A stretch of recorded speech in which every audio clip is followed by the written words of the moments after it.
Kamran Khan bureau chief اسلام آباد انہوں نے ہمیں جوائن کیا ہے، ان سے اس حوالے سے بات کر لیتے ہیں۔ کامران، آپ کنونشن سینٹر اسلام آباد میں موجود ہیں جہاں پر دنیا بھر کے میڈیا کے نمائندگان بھی ہیں اور یہاں پر انتظامات بھی کیے گئے ہیں۔ اب تک کا کیا ماحول ہے اور کیا ایکسپیکٹیشنز یہاں پر دیکھی جا رہی ہیں؟ جی بالکل، دیکھیے میں اس وقت میڈیا فیسیلیٹیشن سینٹر میں موجود ہوں۔ یہ جناح کنونشن سینٹر اسلام آباد کا جو ہے، اس کو پوری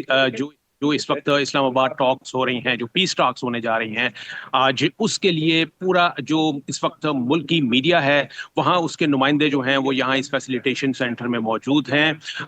ٹاکس کے لیے جو مین فریق ہیں، یعنی ایران اور یو ایس دونوں کے ڈیلیگیشنز جو ہیں وہ یہاں اسلام آباد لینڈ کر چکے ہیں۔ رات کو ہی ایرانین ڈیلیگیشن جو ہے وہ پہنچ چکا تھا، جس کی سربراہی جو ہے وہ ایرانی پارلیمنٹ کے اسپیکر محمد باقر باقلاف کر رہے تھے، اور اسی طریقے سے ان کے ساتھ ایران کے وزیر خارجہ جو ہیں وہ بھی اس ڈیلیگیشن میں موجود تھے، اور اس کے علاوہ 70 اراکین پر جو ہے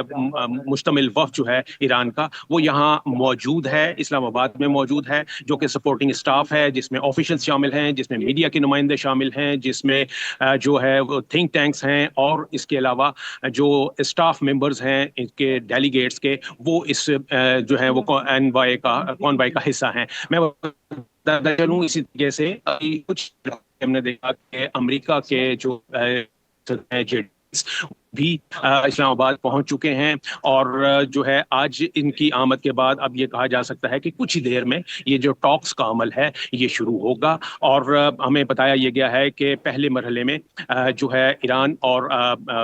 یو ایس جو ہیں وہ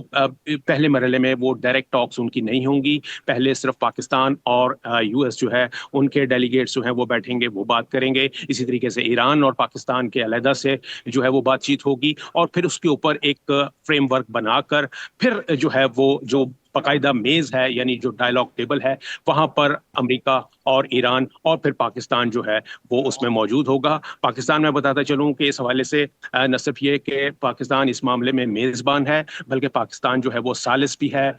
پاکستان مصالحت کا بھی، اور پاکستان جو ہے وہ اس میں ایک کہتے ہیں کہ وہ ایک میزبان کے فرائض انجام دے رہا ہے۔ تو یہ پاکستان کی ایک بہت بڑی سفارتی کامیابی ہے، اس کی سفارتی کوششیں تھیں، جس کے باعث یہ ممکن ہو سکا کہ جو متحرک گروپ تھے وہ اس بات پر راضی ہوئے کہ وہ مذاکرات کی ٹیبل پر بیٹھیں، اسلام آباد میں بیٹھیں، پاکستان میں بیٹھیں، اور پاکستان جو ہے وہ حق میزبانی ادا کرے۔ تو اسی کے لیے یہ سارا کچھ جو ہے وہ آج ہوا ہے۔ یہ میڈیا فیسیلیٹیشن سینٹر آپ دیکھ سکتے ہیں کہ یہاں پر جو ہے وہ بہت بڑی تعداد میں میڈیا کے نمائندے جو ہیں وہ پہنچنا بھی شروع ہو گئے ہیں، اور اگر یہ کیمرہ آپ زوم کر سکیں تو آپ دیکھ سکتے ہیں کہ یہاں پر جو ہے وہ بڑی بڑی ایل ای ڈیز جو ہے وہ لگائی گئی ہیں، اور اس میں جو مختلف میڈیا کے جو نمائندے ہیں مختلف ممالک کے، وہ یہاں پر جو ہے وہ آ رہے ہیں، ان کی آمد کا سلسلہ جاری ہے۔ یہاں سے ایک بڑی ہسٹورک اور جو لینڈ مارک اس وقت جو یہ ٹاکس ہونے جا رہے ہیں اس کی باقاعدہ کوریج جو ہے وہ یہاں سے کی جائے گی،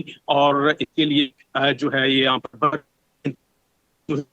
پروف ارینجمنٹ ہے جو یہاں پر کیا گیا ہے، نہ صرف ٹاکس کے لیے بلکہ میڈیا فیسیلیٹیشن کے لیے بھی یہ کہا گیا ہے کہ جی ایک بھرپور سیف اینڈ سیکیور انوائرمنٹ جو ہے وہ پاکستان میں ملے گا، اسلام آباد میں ملے گا، اور اس کا یہ جو اس وقت جس کی وجہ سے پاکستان اس وقت عالمی توجہ کا مرکز بنا ہوا ہے، وہ ایونٹ جو ہے اب سے کچھ ہی دیر میں شروع ٹھیک ہوا ہے، اب چاہتا سے ہے۔ کچھ دیر میں باقاعدہ طور پر مذاکرات کا عمل شروع ہو جائے گا۔ اپڈیٹس آپ سے جانتے رہیں گے۔ کامران خان، فی الحال بہت شکریہ آپ کا۔ جے ڈی وینس اپنی وفد کے ہمراہ اسلام آباد پہنچ چکے ہیں۔ ایرانی وفد جو ہے وہ گزشتہ شب سے موجود ہے اسلام آباد میں، اور امید یہ کی جا رہی ہے کہ اب سے کچھ دیر میں باقاعدہ طور پر ان ٹاکس کا عمل شروع ہوگا۔ پاکستان یہاں پر نہ صرف فیسیلیٹیٹر بلکہ ایز اے میڈیٹر بھی رول پلے کر رہا ہے، اور پوری دنیا کی نگاہیں اس وقت پاکستان پر مرکوز ہیں۔